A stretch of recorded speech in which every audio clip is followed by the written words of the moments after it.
오늘 우리에게 주신 하나님의 말씀은 에스라 7장 25절에서 28절의 말씀입니다. 구약성서 720면입니다.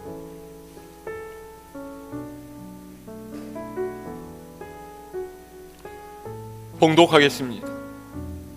에스라여, 너는 네 손에 있는 네 하나님의 지혜를 따라 네 하나님의 율법을 아는 자를 법관과 재판관을 삼아 강 건너편 모든 백성을 재판하게 하고 그중 알지 못하는 자는 너희가 가르치라. 무릇 네 하나님의 명령과 왕의 명령을 준행하지 아니하는 자는 속히 그 죄를 정하여 혹 죽이거나 귀양 보내거나 가산을 몰수하거나 옥에 가둘지니라 하였더라. 우리 조상들의 하나님 여호와를 송축할지로다. 그가 왕의 마음에 예루살렘 여호와의 성전을 아름답게 할 뜻을 두시고 또 나로 왕과 그의 보좌관들 앞과 왕의 권세 있는 모든 방백의 앞에서 은혜를 얻게 하셨도다. 내 하나님 여호와의 손이 내 위에 있으므로 내가 힘을 얻어 이스라엘 중에 우두머리들을 모아 나와 함께 올라오게 하였노라. 아멘. 여러분 혹시 하나님께 섭섭함을 느껴보신 적 있으십니까? 야, 하나님도 참 야속하시네, 그런 생각해 보신 적 있으세요?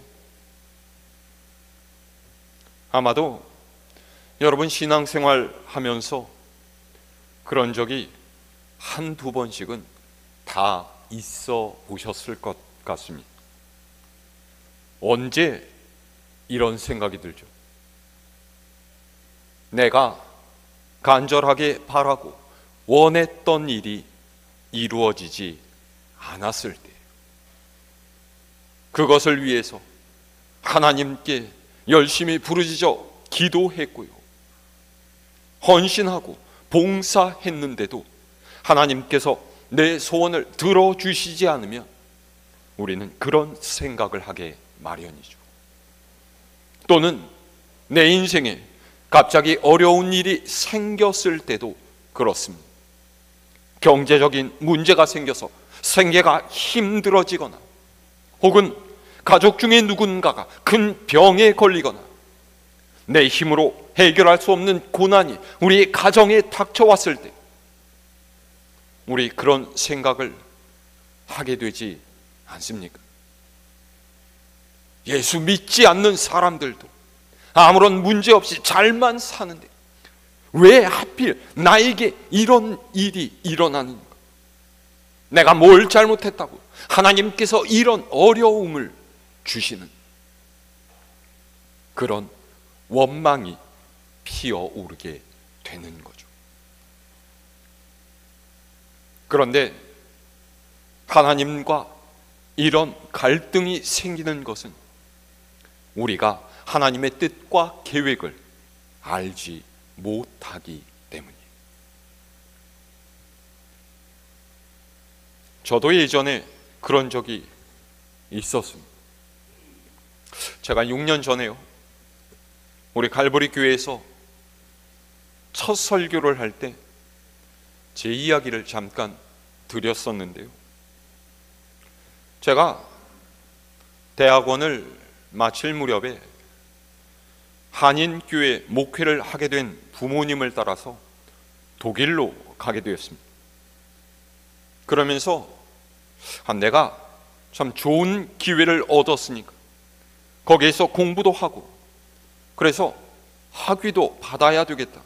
그러면 한국에 돌아와서 후배들을 가르치거나 무슨 일이라도 할 수 있겠지, 그런 생각을 한 거예요. 그런데 독일에서 공부하는 것이 그렇게 만만치가 않았습니다. 제 마음대로 일이 진행되지 않았어요. 근 8년을 그곳에서 있었는데 점점 마음만 지치고 피폐해져 갔습니다. 그래서 결국 한국에 돌아왔어요.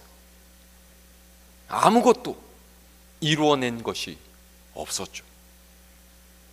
제 동기들과 후배들은요, 벌써 목회의 경력을 쌓고 가정을 이루고 아이를 낳고 인생을 쭉쭉 내달려가고 있는데, 저는 30이 훌쩍 넘었는데 아직 목사도 되지 못했고요, 오라는 곳도 없고요, 심지어는 잠잘 곳도 없어서 서울 신촌에 2평짜리 고시원에서 살아야 됐어요. 여러분, 제 마음이 얼마나 암담했는지 이해하실 수 있으시겠어요? 마치 인생의 실패자가 된 그런 기분이에요. 그래서 고시원 침대에 엎드려서 하나님께 부르짖었습니다. 하나님, 왜 저를 이렇게 비참하게 만드십니까? 제가 무슨 세상의 영광을 얻으려고 한 것 아니지 않습니까? 하나님을 위해서 일하려고 하는데 왜 저를 도와주지 않으세요? 왜 저를 이런 인생의 밑바닥까지 떨어뜨리시고 이런 힘겨움을 겪게 하십니다?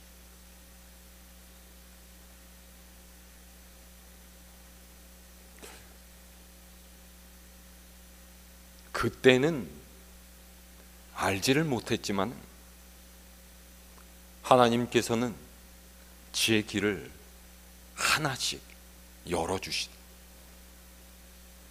목포로 내려가서 교회에서 하나님을 위해 일하게 하시고, 우리 사모를 만나서 결혼하게 하시고요, 또 전주로, 또 군산으로 인도하셔서 이렇게 말씀을 전하며 사역하도록 하셨죠. 여러분도 그렇게 부르짖을 때가 있지 않습니까? 하나님, 제가 그래도 믿지 않는 다른 사람보다 선한 삶을 살지 않았습니까? 꼬박꼬박 주의 일을 지켜서 예배하고 할 수 있는 대로 헌신하고 봉사하려고 했고 말씀을 따라 살려고 몸부림치지 않았습니까? 그런데 왜 제 기도를 들어주지 않으세요? 왜 저를 이렇게 힘들게 하시고 왜 이런 어려움에 빠지게 하십니까?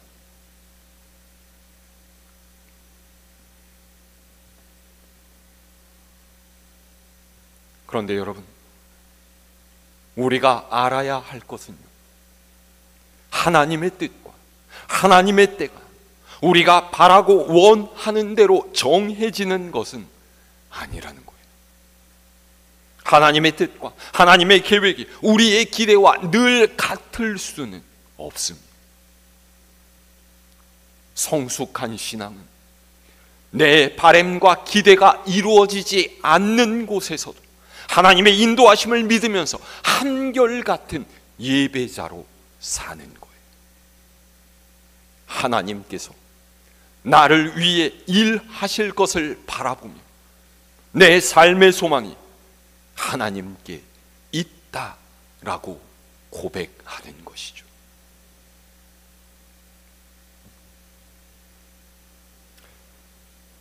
오늘 우리가 읽은 에스라서는 성경에서 역사서로 분류되는데요, 특이한 점은요, 전체 10장으로 된 이 책의 주인공격인 에스라는요, 오늘 말씀이 기록된 7장에 와서야 비로소 등장하고 있다라는 거예요. 에스라서 1장부터 6장의 일들이 기록되는 동안에 에스라가 하나님과 전혀 상관없는 삶을 살았거나 혹 어디 멀리 다른 곳에 살았던 것이 아니에요. 성경에는 에스라에 대한 자세한 정보가 없지만 아마 그는 바벨론의 포로로 끌려온 그의 부모님 아래에서 태어난 것으로 추측이 됩니다. 그의 아버지는 제사장 스라야로 아론의 후손이었고요, 훗날 예루살렘으로 돌아간 사람들에 의해 스룹바벨 성전이 재건되자 성전의 일을 맡아보았던 사람, 그런 부모님 아래에서 에스라는 여호와 하나님의 율법을 배우고 이스라엘 민족의 정체성을 교육받았죠. 그리고 그러면서도 그는 페르시아의 법에도 능통했던 학자였습니다. 오늘 말씀 위로 올라가서 6절을 보면요, 그는 이스라엘의 하나님 여호와께서 주신 모세의 율법에 익숙한 학자로서 그의 하나님 여호와의 도우심을 입음으로 왕에게 구하는 것은 다 받는 자였다라고 그렇게 에스라를 묘사하고 있어요. 다시 말해서 에스라는 나름대로 왕이 귀하게 쓰는 일꾼이자 고위 관리들 중에 하나였다라는 것이죠. 그런데 여러분 보세요. 에스라가 공부했던 하나님께서 모세에게 주신 율법에 쓰여 있는 것이 무엇입니까? 광야 생활 40년 동안에 하나님께서 이스라엘 백성을 어떻게 인도하셨고 또 가나안에 들어간 하나님의 백성이 어떻게 살아야 하는지, 하나님께 제사를 드릴 땐 어떻게 드려야 하고, 그들이 성전을 중심으로 살 때 하나님의 백성으로 지키고 행해야 할 모든 것들이 기록되어 있죠. 그렇게 율법을 교육받고 이스라엘 백성의 역사를 배운 그에게 너희 유대인들은 모두 돌아가서 하나님의 성전을 짓는 일에 힘쓰라 했던 고레스 왕의 명령이 얼마나 흥분되는 일이었겠습니까? 불타버린 성전을 다시 재건하는 성전 건축에 이 에스라가 얼마나 참여하고 싶었겠어요.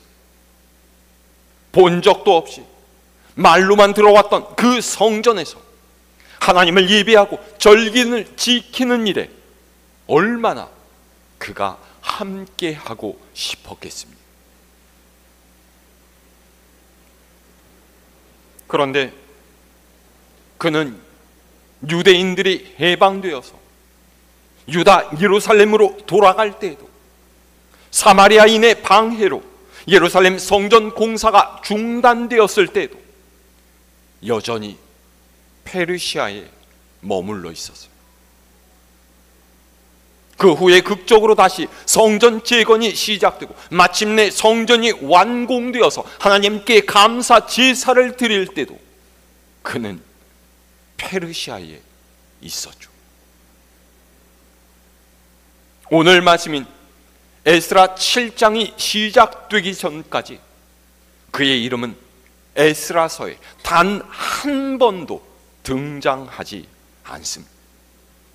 10장까지 있는 에스라서의 반이 지나도록 등장하지 않았던 에스라, 그 에스라의 이름이 바로 오늘 7장이 되어서야 나타나는 거예요.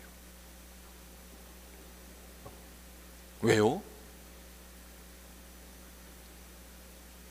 원래 그는 예루살렘으로 가려고 하는 마음이 없었는데 중간에 마음을 고쳐먹었기 때문에 이렇게 늦게 나타나는 걸까요?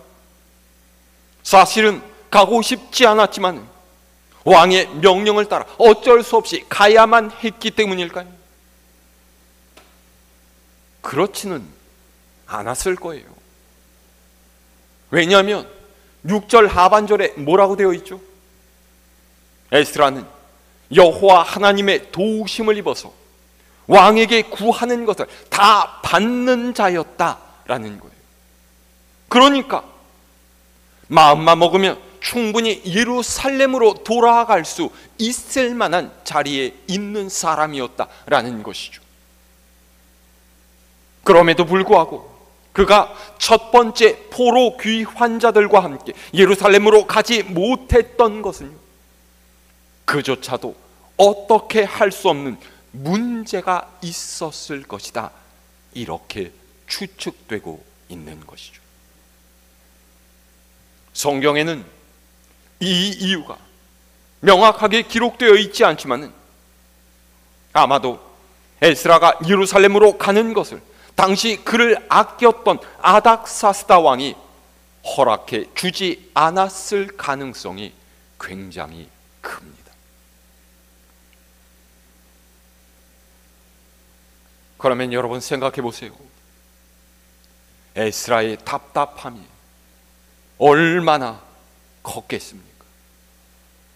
어릴 때부터 이스라엘의 역사를 듣고 율법을 배운 것은 모두 하나님을 섬기는 일을 하기 위함이 아니었겠습니까? 물론 페르시아에서도 그가 할 수 있는 일이 있었겠지만은요, 예루살렘으로 가서 마음껏 자신이 배운 것, 그리고 꿈꿔왔던 것을 펼쳐보고 싶어한 마음이 그에게 있지 않았겠어요?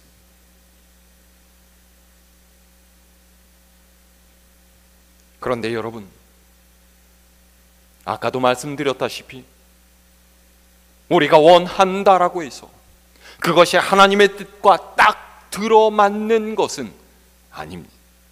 우리가 원하는 때에 하나님께서 역사하셔서 그 일이 바로 이루어지게 하시는 경우도 흔하지가 않아요.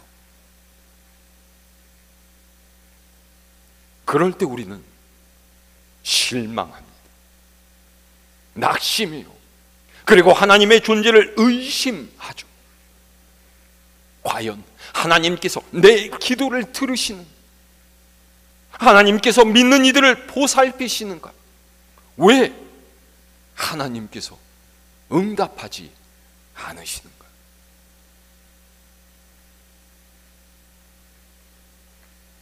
하지만 여러분, 하나님의 뜻과 하나님의 생각은 우리의 그것보다 훨씬 더 높고 위대합니다. 하나님의 때는 한치의 오차도 없이 정확해요. 하나님께서는 언제나 우리를 사랑하시고 우리에게 가장 좋은 것 주기를 원하십니다. 믿는 이는 그 사실을 신뢰하면서 현실의 어려움과 힘겨움을 견디어내는 인내의 사람이에요. 그리고 마침내 하나님의 뜻과 계획이 이루어질 때, 그때서야 우리는 하나님의 섭리를 깨닫게 되는 것이죠. 자, 오늘 25절에서 26절의 말씀을 함께 읽어볼까요? 시작. 에스라여, 너는 네 손에 있는 네 하나님의 지혜를 따라 네 하나님의 율법을 아는 자를 법관과 재판관을 삼아 강 건너편 모든 백성을 재판하게 하고 그중 알지 못하는 자는 너희가 가르치라. 무릇 네 하나님의 명령과 왕의 명령을 준행하지 아니하는 자는 속히 그 죄를 정하여 혹 죽이거나 귀양 보내거나 가산을 몰수하거나 옥에 가둘지니라 하였더라. 아멘. 드디어 아닥사스다 왕은 에스라를 유대로 보냅니다. 그것도 그냥 가라는 것이 아니에요. 왕의 권력을 행사해서 그에게 대대적으로 물질적인 지원을 해주고 하나님의 율법을 따라서 행할 수 있도록 법적인 권한까지 주죠. 오늘 말씀 위를 보면요, 아닥사스다 왕은 에스라에게 페르시아에 남아있는 유대인 중에 필요한 사람이 있거든 누구든지 데려가라 그러고 왕국 전역에서 은과 금을 받아서 그것으로 하나님께 드릴 제물을 마련하라고 합니다. 만약 그것이 모자르다면 궁중의 창고에서 필요한 대로 내어 쓰라고까지 하죠. 특별히 25절 보세요. 아닥사스다 왕은요, 에스라에게 하나님의 율법을 아는 자는 법관과 재판관으로 삼아서 모든 백성을 재판하게 하고 알지 못하는 자가 있거든 가르쳐라 라고 했죠. 하나님의 율법을 단지 백성을 다스리는 수단으로만 삼는 것이 아니라 백성의 삶에서 적용되게끔 하고, 모른다면 가르쳐서 하나님의 뜻대로 살게 하여라, 이런 말이에요. 여러분, 이게 얼마나 놀라운 일이에요. 아닥사스다 왕이 여호와 하나님과 무슨 상관이 있기에 이런 명령을 내립니까? 그가 여호와 하나님을 섬기는 사람이었기 때문이에요? 아니에요. 아닥사스다 왕은 여호와 하나님을 제대로 알지도 못하고 믿지도 않는 사람이죠. 그럼에도 아닥사스다 왕이 에스라에게 이런 명령을 내린 것은 하나님께서 역사하신 것이라고 밖에 생각할 수가 없습니다. 하나님께서 정하신 때가 이르렀기, 하나님께서 왕의 마음을 움직이셨고, 하나님의 백성을 위해서, 또 에스라를 위해서 가장 좋은 방법으로 예루살렘으로 가는 길을 열어주신 거예요.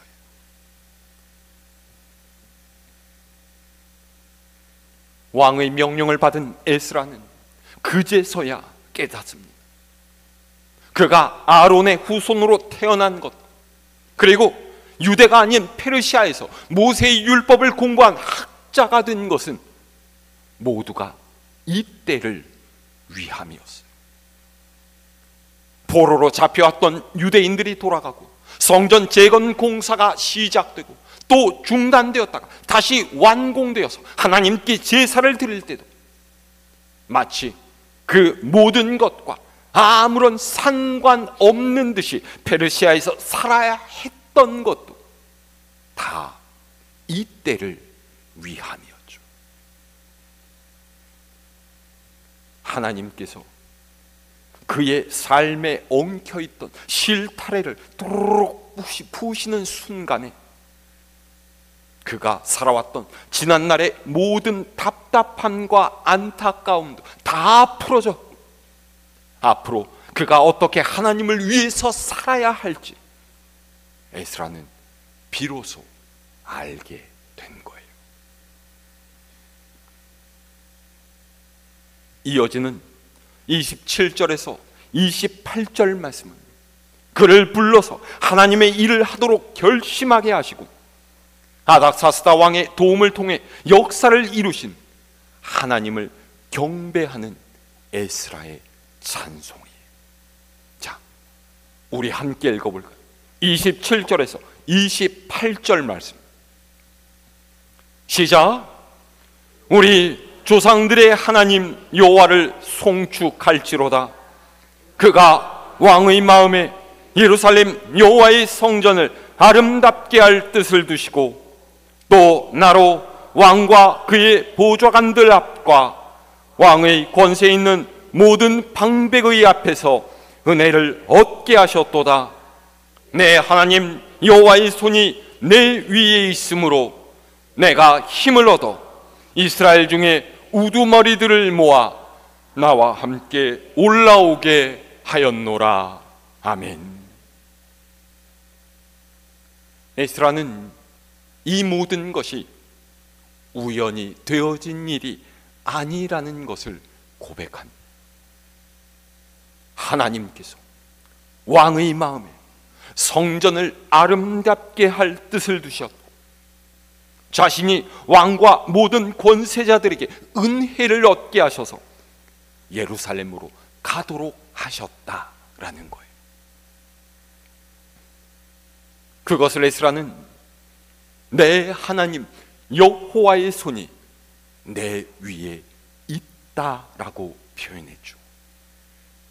하나님의 손이 내 위에 있다라는 말, 무슨 뜻입니까? 하나님께서 마치 손으로 덮듯이 그분의 백성을 지키시고 보호하시며 때에 따라 알맞게 그를 사용하셔서 하나님의 뜻을 이루어 가신다라는 거예요.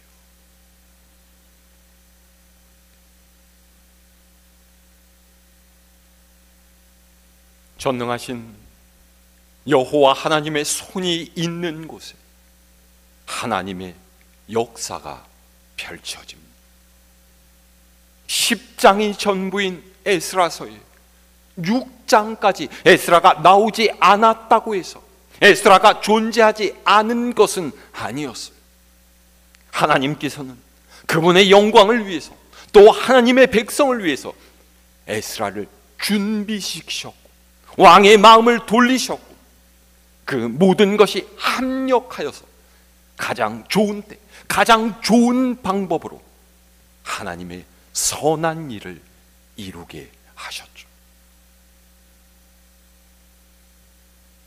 마찬가지로 하나님께서는 그분이 정하신 때에 우리의 삶에 덮인 어둠을 걷어내는 빛을 비추시고, 엉킨 실타래를 풀어내시고, 막혔던 길을 여서서 굳센 결심으로 하나님을 위한 길을 걸어가게 하십니다. 비록 우리의 삶이 유명하지 않고 평범하고 반복적인 일상이 계속된다라고 해서 여러분 실망하거나 낙심하지 마시기 바랍니다. 하나님께서 에스라의 인생에 그렇게 행하셨듯이 우리의 삶에도 역사하셔서 모든 것이 이때를 위함이었다라는 것을 알게 해주실 것이기 때문이에요.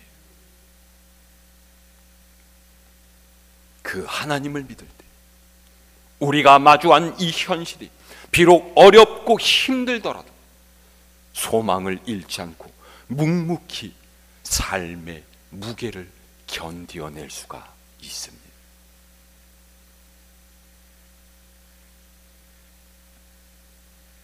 오늘 여러분의 아픔도, 여러분의 답답함도, 또 여러분의 눈물도 우리 하나님께서는 모두 알고 계십니다. 그리고 여러분을 가장 빛나게 사용하실 때를 하나님께서는 준비하고 계셔요. 그 하나님을 믿는 믿음으로 하나님께 감사와 찬송을 돌려드리는 여러분들이 되시기를 바랍니다. 이 한 주간도 하나님의 때를 기다리며 오늘 내게 허락하신 삶의 자리를 충성스럽게 감당해가는 우리 갈보리 교회 모든 식구들 될 수 있기를 우리 주님의 이름으로 축원합니다.